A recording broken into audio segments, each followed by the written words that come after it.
All right, hello, this is Queen of Pentacles, Sarah 333, and I'm going to use the Rider-Waite deck just to see what kind of energy I pick up, and let's find out. Let's look, y'all. Let's see what else the cards got to say.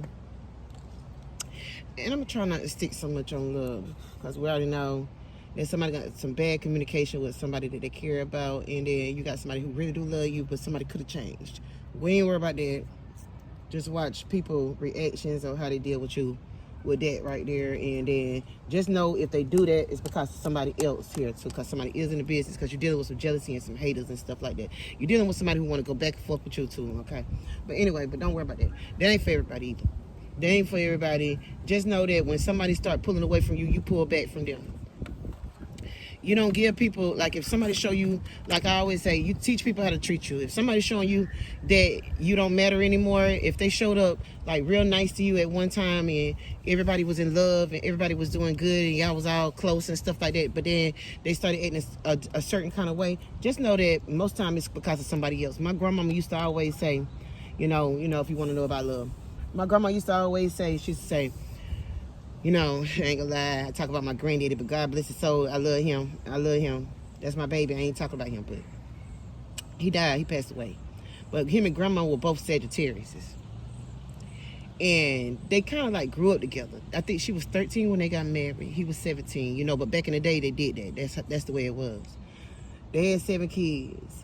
Her grandma had 16 kids. But grandma used to say, I ain't finna go on it, you know, because I will go on it. But grandma used to say, she said, I always know when Buddy Mitchell, was doing something, she said, because he'll always try to start a fight to get out the house, or he'll always start acting funny. You know, my grandma real psychic.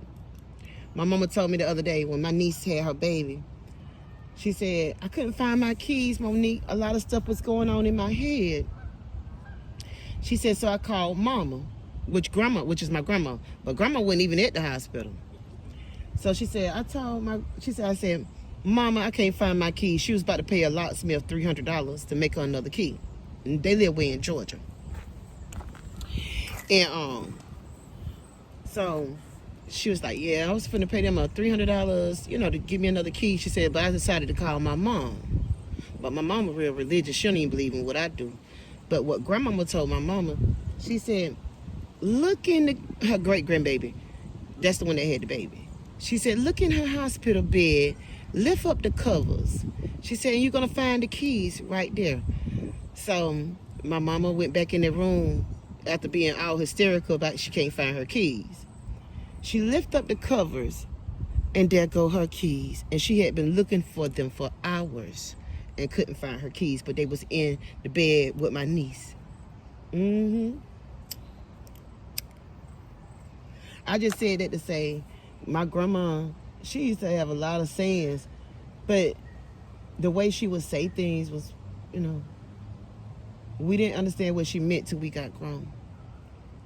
But anyway, let me read, y'all. Don't let me start talking. But I love her. I wish I was closer to Georgia where I could be around her more, because she always asked about me. And Granddaddy did too before he died. But they were both Sagittarius. They stayed together for 56 years. It's 56 years. Yeah. All right. I probably shouldn't have told y'all all that.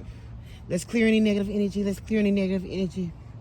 Hopefully everybody can find their keys today and everything like that. And hopefully everybody find good love, and, you know, love is real. And then, like I said, you teach people how to treat you. And if you see something, don't stay in a relationship if you ain't getting along with the other person, okay? And if somebody's showing you some shady vibes, just walk away from them. The worst way to hurt a narcissist is to walk away from them, or to tell them no, or just cut your phone off. I don't care if you cry, you can cry.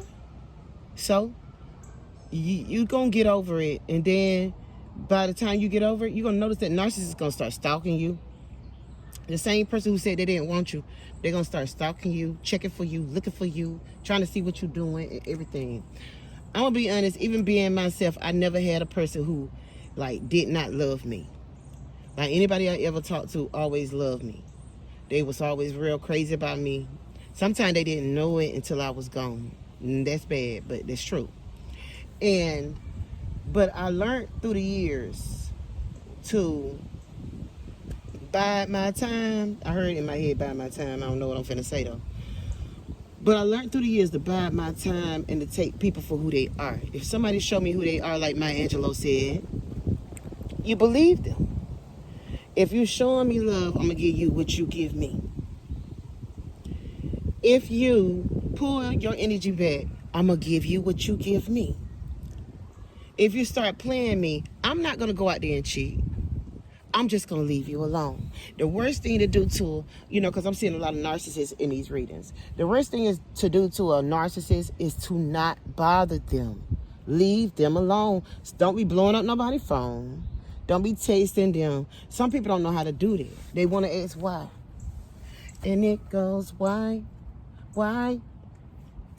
Tell them that it's human nature, because it's in people's nature. It depends on how they was raised. You probably was raised a whole lot different from the way your counterpart was raised. Work, love, or life. If you got somebody bullying you at work and stuff, jealous of you at work, always trying to make your work hard, always after you, coming after you, and everything like that. I remember when I was working at this one place. Okay, I guess I am gonna pull some cards, but let me talk. I had this one lady. I never did nothing to her. She was pretty. She was a bigger woman. She had some big ass hips. Her name was Doris. Yeah, I said her name. Her name was Doris. And but she was real pretty. She had real pretty skin. And she had big old hips and no stomach, but she was a big woman. But she hated me. She would try to make my job hard. But she was doing that to like everybody because she was bitter. Misery loves company. And with that said, I'm going to pull some cards. They do. Misery loves company. Work, love, life. And I remember I gave her a hard time, I used to give her a hard time. And I did it because I felt like, well, you want to fuck with me, I'm going to fuck with you. I was kind of immature just like she was, because she was very immature to me. But anyway, let me pull some cards. She was very immature to me. She was. And it's okay. How you doing? Good, how are you? Fine. I just had my husband overheard you doing your tarot stuff, Uh-huh. and I'm so into it. You are? I am. So I was just wanting to come and say hey. How you doing? I'm good. How are you? Like, what do you do? Okay, y'all. I'm finna I'll be right back, okay? Sorry. It's okay. guys. It's okay.